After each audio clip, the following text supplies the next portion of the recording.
semua, welcome back to Yunus Education. Di sini kita akan belajar seputar hal edukatif yang datang dari dunia pendidikan. Pada video kita kali ini, kita akan kembali membahas mengenai update tenaga honorer, di mana Menpan RB membeberkan skenario baru yang merupakan kabar baik bagi para tenaga honorer. Namun sebelum lanjut ke video, jangan lupa terus dukung Yunus Education dengan cara klik tombol subscribe, like, komen, share, dan aktifkan lonceng notifikasinya. Oke baik, langsung saja mari kita simak penjelasan berikut ini. Permasalahan tenaga honorer di tahun 2023 kembali menjadi sorotan bagi Presiden Jokowi agar cepat diselesaikan dengan baik. Hal tersebut disampaikan oleh Jokowi pada saat pembukaan Rakernas APPSI 2023 kepada Menpan RB tentang penyelesaian tenaga honorer. Karena sampai sekarang permasalahan tenaga honorer tak kunjung selesai, sehingga menimbulkan tanda tanya besar dari Presiden kita Joko Widodo.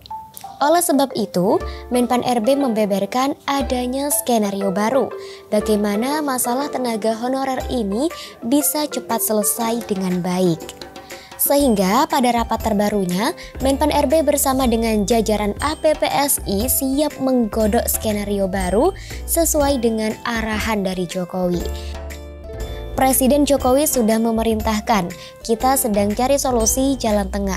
Presiden punya perhatian terhadap penataan tenaga non-ASN, terang Menpan RB yang dilansir dari laman menpan.go.id.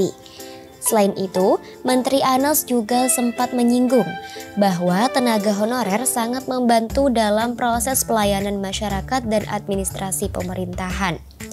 Sehingga dari jasa dan kontribusi non-ASN selama ini, maka nasib ke depan tenaga honorer sangat diperhatikan dengan baik oleh Menpan RB.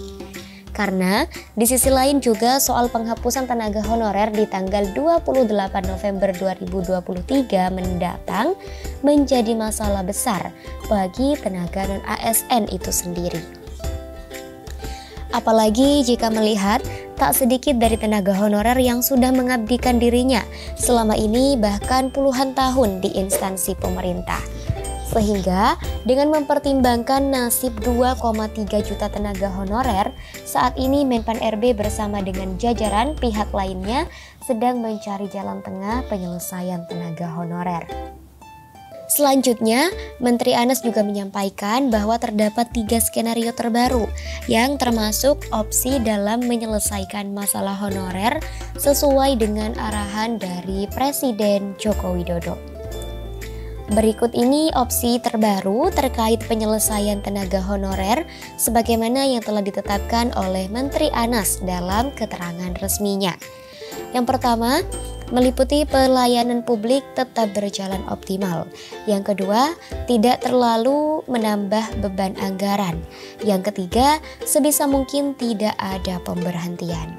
Dari opsi jalan tengah yang dipaparkan oleh Menteri Anas tersebut, yang menerangkan bahwa sebisa mungkin tenaga honorer tidak ada pemberhentian. Maka dengan adanya pemaparan tersebut setidaknya membuat para tenaga honorer bisa bernafas sedikit lebih lega akan nasib mereka ke depannya. Karena pada kesempatan sebelumnya anggota DPR RI perwakilan Sumatera Selatan Jialika Maharani juga menyinggung soal masalah tenaga honorer kepada Menpan RB. Pikirkan dampaknya, jangan gegabah hapus tenaga honorer. Tegas Senator Jialika sebagaimana dilansir dari laman dpd.go.id. Selain itu, Jialika juga menyampaikan terkait aspirasi khusus dari FKBPPN yang mengingatkan agar pemerintah mempertimbangkan kembali dedikasi tenaga honorer. Oleh karena itu, berdasarkan banyaknya masukan dari berbagai pihak, baik dari anggota DPR RI, DPD, BKN, dan juga APPSI, APKASI, serta APEKSI, dan berbagai pihak lainnya, maka Menteri Anas menegaskan bahwa dari alternatif yang ada terkait penataan dan penyelesaian tenaga non-ASN akan segera diputuskan jalan tengahnya. Namun, Menteri Anas juga memberikan himbauan agar tidak terjadi kesalahpahaman bahwa dari opsi alternatif yang telah disebutkan tadi di atas, hal tersebut belum sepenuhnya final. Artinya, Menpan RB masih akan mencari jalan tengah terbaik bagi tenaga non-ASN. Semua opsi tersebut sudah kami bedah analisisnya, mulai dari analisis strategis, keuangan, hingga operasional, dan akan kami laporkan kepada Bapak Presiden. Lanjutnya. Demikianlah terkait informasi kabar baik honorer sebelum 28 November 2023. Menpan RB beberkan skenario baru yang nomor 3 non-ASN auto selamat. Demikian, semoga informasi ini bermanfaat. Sampai jumpa di video berikutnya.